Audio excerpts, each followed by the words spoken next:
A fundamental and basic teaching of Islam is that a true Muslim is a person from whose tongue and hand all other peaceful people are safe. After hearing this basic and beautiful principle, can any allegation or complaint be leveled against Islam? Certainly not.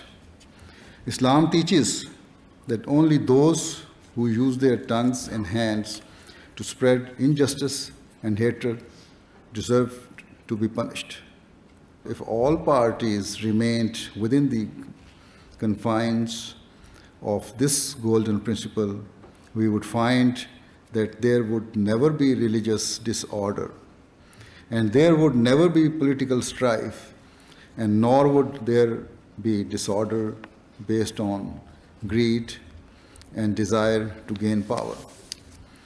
Another key principle Islam teaches is that in an effort to develop peace, it is necessary for all parties to never display any form of pride or arrogance.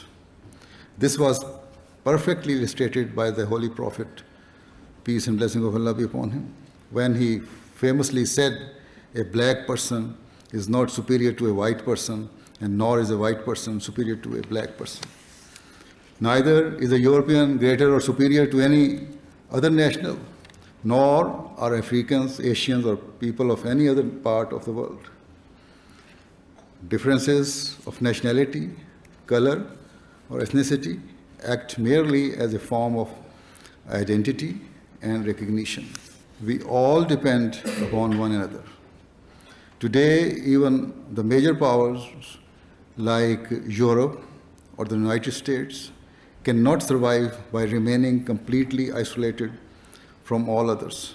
A clear example of how the world is now interlinked is illustrated by the fact that the European or the world's financial crisis of the past few years has negatively affected more or less every country of the world.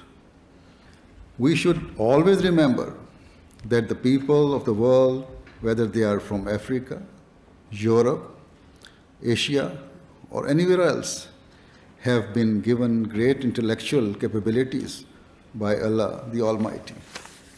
If all parties utilize their God-given faculties to the best of their abilities for the betterment of mankind, then we will find that the world will become a heaven of peace. Another principle of Islam to develop peace is that we should not tolerate injustice towards others for their rights to be usurped. In the same way that we would not accept for our own rights to be taken. Islam teaches that where retribution is required, then it must be proportionate to the act of transgression. However, if forgiveness can lead to reformation, then the option to forgive should be taken. The true and overarching objectives should always be reformation, reconciliation, and the development of long-lasting peace. However, what in reality is happening today, if anyone commits a wrong or injustice, then the victim seeks to extract revenge in a way which is completely out of proportion and far greater than the original injustice committed. This is exactly what we are witnessing these days in the escalating conflict between Israel and Palestine.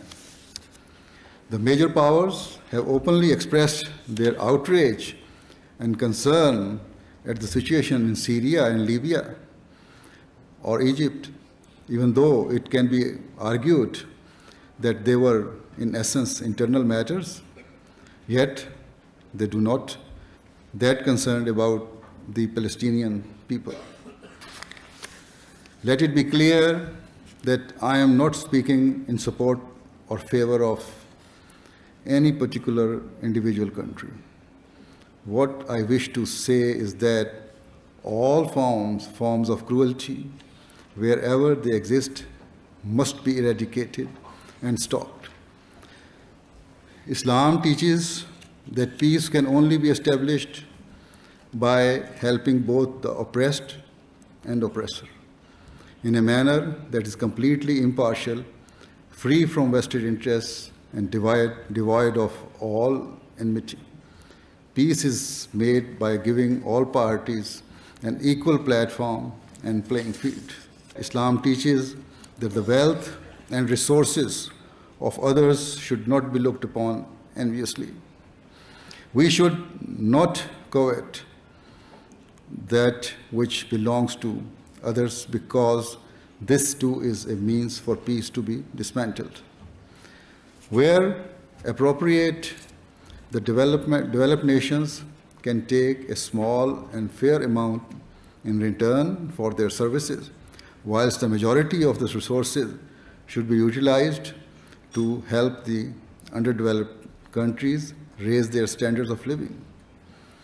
They should be allowed to prosper, and should be helped in their efforts to reach the same levels as the developed world, because then and only then can peace be established.